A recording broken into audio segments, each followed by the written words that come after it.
Okay, hello everybody. Having several technical difficulties today. This is the third attempt on this video, so fingers crossed. I always tell everybody there are a lot of phrasal verbs in this lesson. If you like learning phrasal verbs, I have a book on phrasal verbs, visual phrasal verbs. You can find it on Amazon as a black and white copy for £20, or you can get my PDF from my website, which is colour. For £20 as well, and the PDF has hyperlinks. Now please do learn phrasal verbs if you want to sound like a native, because the first thing you will notice about phrasal verbs is that natives use them all the time and we learn them when we're children. I guarantee that children know loads of phrasal verbs, and they certainly use phrasal verbs instead of Latin equivalents because they don't know the Latin equivalents. So phrasal verbs are real English, natural English, and some of the Latin equivalents are the less, they're far less common, and many children and some adults will not know the Latin words. Now I'll quickly turn off my screen because it seems to be reflecting on the whiteboard, so hopefully that will be a bit better. Yeah, that looks a little bit better. Now, the first word we've got today is a whimper. And if you say something with a whimper, I think it's usually used like that when somebody says something with a whimper, or he lets out a whimper. There's another phrasal verb. A whimper it's like a groan, but it's the kind of groan that you make when you're crying. It's like, it's that kind of sound. Hello, lolly lolly. So it's not when you're bawling your eyes out. When you're bawling your eyes out, you're really crying. The tears are streaming down your face. And there's another phrasal verb. Do you notice how I use them all the time? Because they are the most common words in English. They really are.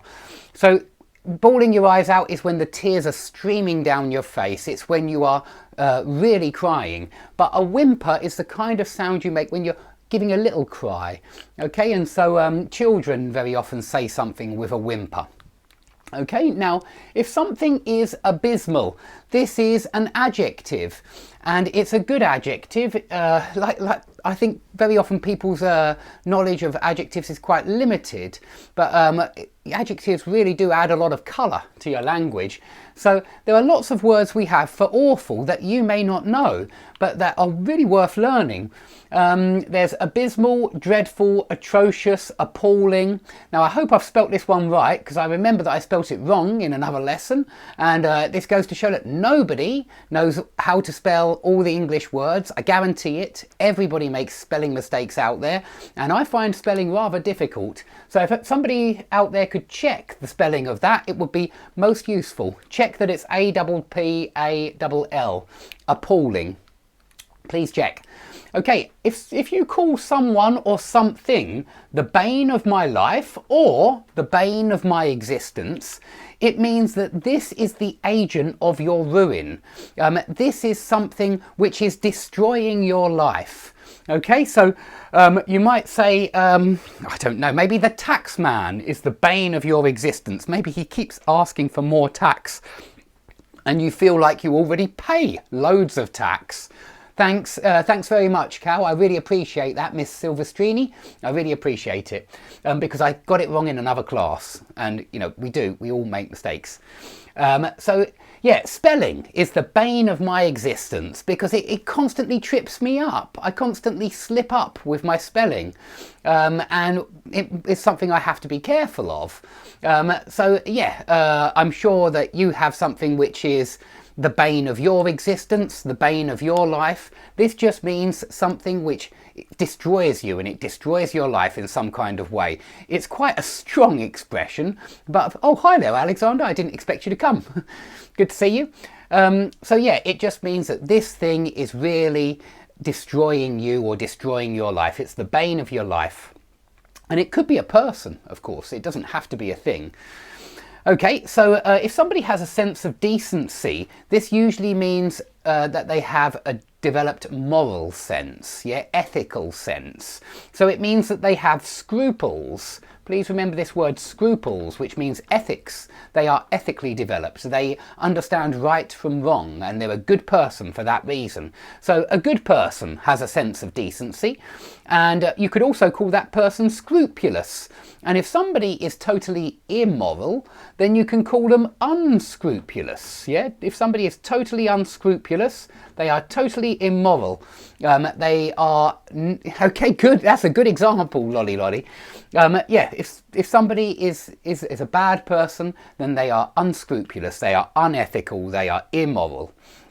Okay, now you can say somebody has a calming voice or a relaxing voice, but you can also say that somebody has a soothing voice, and this adjective is very nice. It collocates very well with voice, and I think most people would say that their mother, for example, has a soothing voice because they remember when she used to read stories to them when they were young. And so a soothing voice is a calming voice or a relaxing voice. And please remember the word soothe as a verb, because it's very often with throat. Something can soothe your throat, meaning that it makes it feel better. So if you have a sore throat, you might want to take one of those sweets which contains menthol or eucalyptus, and it will soothe your throat. I'm actually taking this from an advert which is very fresh in my mind for some reason, even though I probably watched it when I was a kid, because I haven't watched TV adverts for a long time. But when you take lockets, for example, those sweets, they soothe your throat, and strepsils, they soothe your throat. Okay, and a soothing voice calms you down and it makes you feel relaxed. Now, there are 3 ways of using call in as a phrasal verb. So this is a phrasal verb. And it's a very useful phrasal verb.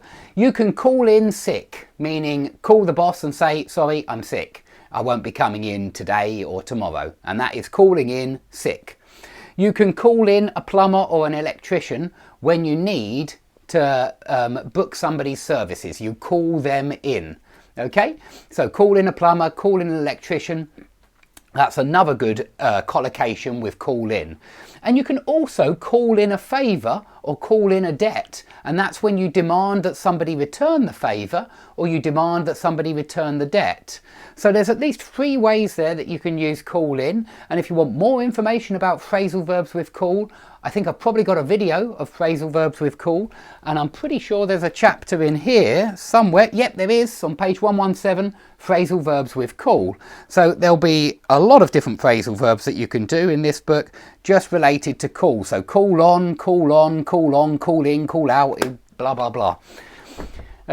Now, if you hit it off with somebody on the first date, now, you might misunderstand this one, or you might think it means something else, but what it means is to have a successful date. That's all it means, and it means just successful in the sense that you both got on very well with each other. Yeah, and that's all. So hopefully when you have a first date with somebody, you do hit it off. And yeah, you could even use this in situations which aren't romantic occasionally, but it is often used for romance, so be careful. But you could say, did you hit it off with your boss? I wouldn't personally, I wouldn't. So be careful. It's usually used for romance, but it wouldn't surprise me to hear somebody use it just to say, did you get on well with? Because it is very similar to get on well with. But hit it off, it means from that first moment to have a good relationship with somebody. Now, if you digress, you start to talk about a different theme, even though you were trying to talk about something else. So when you digress, you start to talk about another theme, a different theme. And of course, usually this shows bad style. If you want to talk about one thing, you shouldn't start to digress. Otherwise, people will accuse you of rambling or waffling. Go off on a tangent. Well done. Somebody just said about a tangent. To go off on a tangent is to digress. So this is a phrase, an idiomatic phrase, meaning to digress, to start talking about a different topic. But this is the simpler way of saying it. He digresses. Yeah, he digresses onto different topics. He goes off on a tangent. Another way of saying it is he beats around the bush. Although it's slightly different. To beat around the bush is to talk about other things instead of the main point. But very similar, as you can hear. So beat around the bush. But this is often used in the negative. Don't beat around the bush, meaning stop digressing. Don't beat around the bush. Stop digressing, get to the point. Yeah, that's the idea. Get to the point, stop digressing. Now, to divulge information means to reveal information. Very often some kind of information that you've kept secret. So you might say the suspect was holding out on the police, yeah, the authorities. And if the suspect's holding out on the authorities, he's keeping his secrets to himself. He's holding something back. All of those are phrasal verbs we've done in other lessons. They're in the book. And if you divulge a secret, you stop holding out on the authorities and you let them in on your secret. Your secret is, you let on, basically. Your secret is revealed. You let the cat out of the bag. There's another way of saying it. Let the cat out of the bag. But this one's often used for a secret which you really shouldn't have revealed. Let the cat out the bag. Okay, so there's that one as well. Let's come on to be under the weather. It means to be sick. Simple as that. To be ill or to be sick. You can say, I'm a little under the weather today. I've got a sore throat. I've got a temperature. And I've got a blocked nose. I think I'll take one of those sweets to soothe my throat. Yeah, something like that.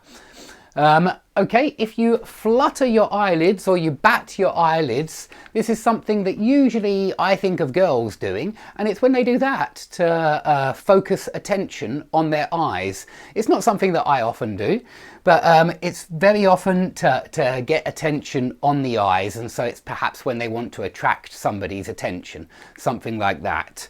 So a very useful one. Now, to turn in is a phrasal verb, again, and it means to go to bed, to sleep, that's all. So I turned in last night I turned in at about 11 o'clock. I actually had an early night last night, I wanted to. And so to turn in, it just means to go to sleep, but you've got two more here, to hit the sack and to hit the hay. Now both of these appeared in phrasal, which is where I'm taking a lot of these words from. I'm taking them from a student's feedback, because I send feedback to all my students, which is a list of new words and mistakes that they made during class. And I've got all of these words just written down on loads of different feedbacks, so I just go through Alex's old feedbacks to make these classes, and so it's actually quite easy to find the material for these classes.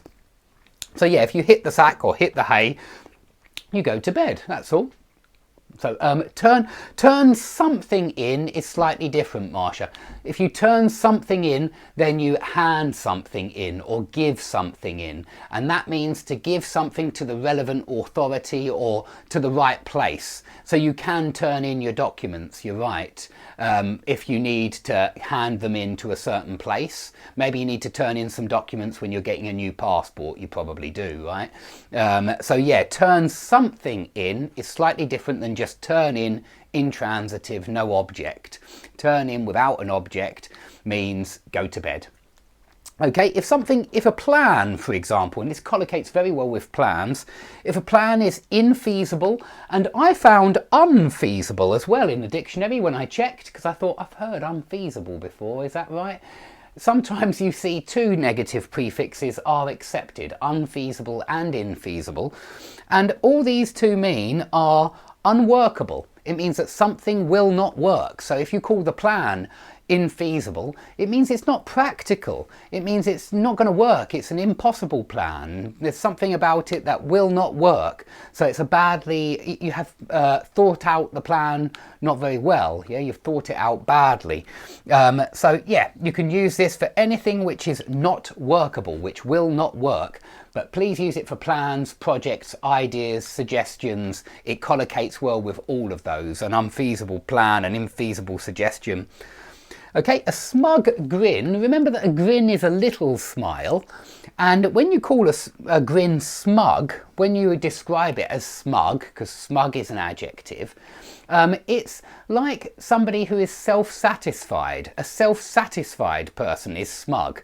And smug is really quite negative, because it means that you're happy with yourself. And so a smug grin, it sounds negative to me. It sounds like somebody who's all pleased with themselves that they're correct. Yeah?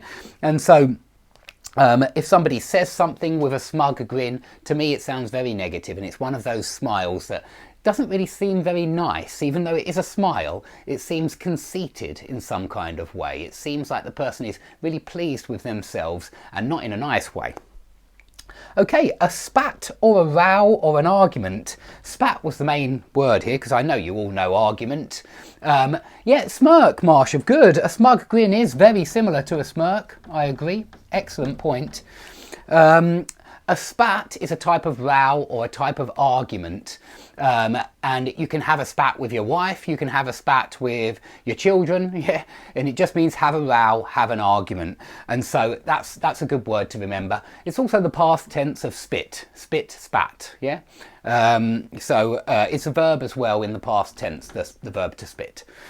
Okay, up here, to carry a torch for somebody means to be in love with somebody, or to certainly be attracted to somebody. So if you carry a torch for someone, and very often you do this secretly without telling anybody, but not necessarily, maybe everybody knows, maybe everybody can see from your actions or from your body language, but if you carry a torch for somebody, you fancy that person. And please remember this verb, fancy somebody. Ooh, very bad spelling. Fancy somebody, because it's really common, and fancy is really common anyway. Like, I fancy a cup of tea, I fancy some dinner, I fancy this, I fancy that, yeah. It means you want something, and if you fancy somebody, you are attracted to that person. You're maybe not in love, but certainly attracted. You have some kind of infatuation with that person. So yeah, to carry a torch for somebody, it's not to put somebody on a pedestal. Somebody just wrote that. Put somebody on a pedestal just means idolize, and you don't necessarily do that with people you're in love with. You can put somebody on a pedestal just when you worship them, revere them. But this is different. This means to be romantically interested in someone. It's not to idolize someone, although you may idolize someone that you're in love with. Now, to lay a guilt trip on somebody means to make somebody feel guilty. Okay? If you want to make that person feel guilty, you lay a guilt trip on them. And of course, this is negative, really. I mean, guilt is a very negative emotion. And if you're trying to get somebody to feel guilty, it's not a nice thing to do. You're probably causing them a lot of anguish. Now, anguish is mental pain, and agony is physical pain. So you can use this lovely word excruciating that we've used many times in many lessons. Excruciating pain, excruciating agony.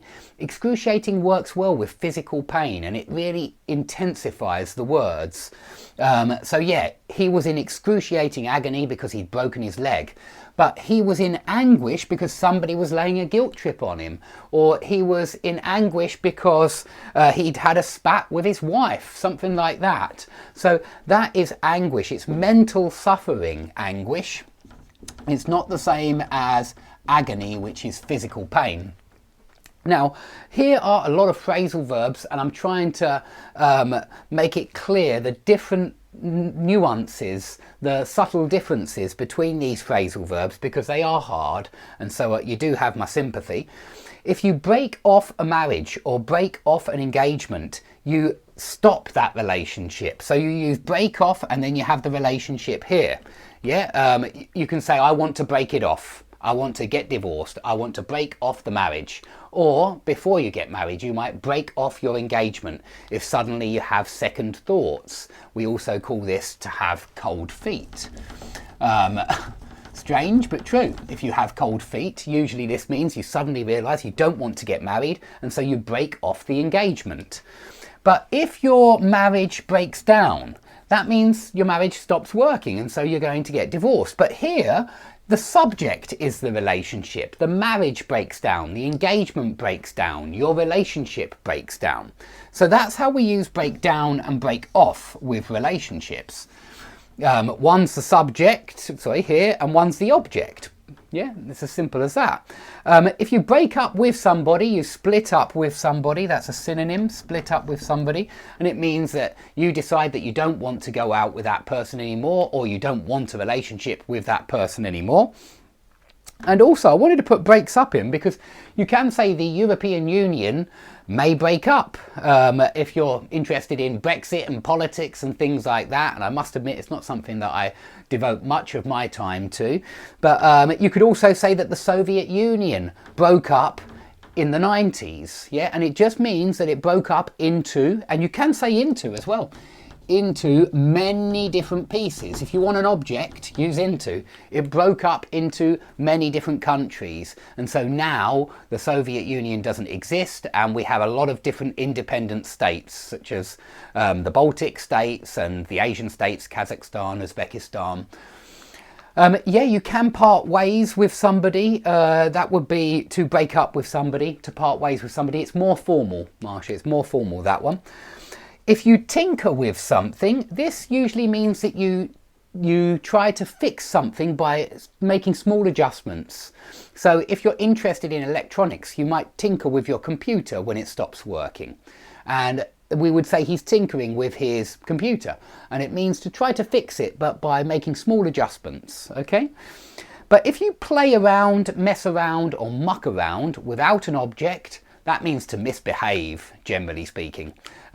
Teachers will tell students off, or tell pupils off, I should say. Teachers will tell pupils off if they mess around, muck around, or play around in class. But you can also give it an object and say, the kids were playing around with my computer again and now it's broken. Or the kids were mucking around with my something else and now it's broken. Yeah, and so these work also for when people are doing something with your object, like a computer, like a laptop, say, and it's normally, there's that misbehaving element as well, where they're not using it properly, they're messing around with it, they're mucking around with it. So the difference between pupils and students is simply pupils go to school, students go to university. College, I would probably say students, and by college I mean sixth form college, because in Britain that's when we say college. We say college when they're 17 and 18 years old, and so college I would probably say students personally, because I think they're like adults then. But when they're at school, they're pupils. So from years 7 to 11, as they're called nowadays, they're pupils. But when I was at school, they were years 1 to 5 when I first started anyway. So I hope you've enjoyed today's lesson. Please give me a like, subscribe, share it on your social networks. I like people sharing. Somebody asked today, do you mind me sharing the video? Certainly not. I even encourage you to share the videos, because of course I want as many people to watch this as possible. And if you do want to support me, one way you can do that is by buying my book. Of course, that supports me in every way, and I hope that it helps you as well. I don't want to use the channel to market some kind of mug with my name on it that you might buy. I've actually decided to make something that's useful for you, so I'd rather market the channel through this and through these ways. And I'm trying to write 2 more books for you as well. So I'm trying to sell something to you that's practical and that might be useful in the future. And if you don't want the physical copy, or if you say that you can't get the physical copy in your country, I think you ought to be able to, but I'm honestly not sure. I've never tried it in various parts of the globe trying to buy this physical copy. So then you go to my website, skype-lessons.com, and you will have a PDF colour with hyperlinks within a matter of seconds. And if it doesn't work, right under the video, you can write under this video, I paid the money and it didn't work, and I'll make sure you get that PDF to your email immediately, providing that you've paid. Yeah, physical copies on Amazon. Just go onto Amazon, visual phrasal verbs, Dave Nichols, if you want to put the author as well, but it will find it with that. There aren't any other books called visual phrasal verbs when I look. Okay, thanks everybody for watching, and I hope to see you all soon.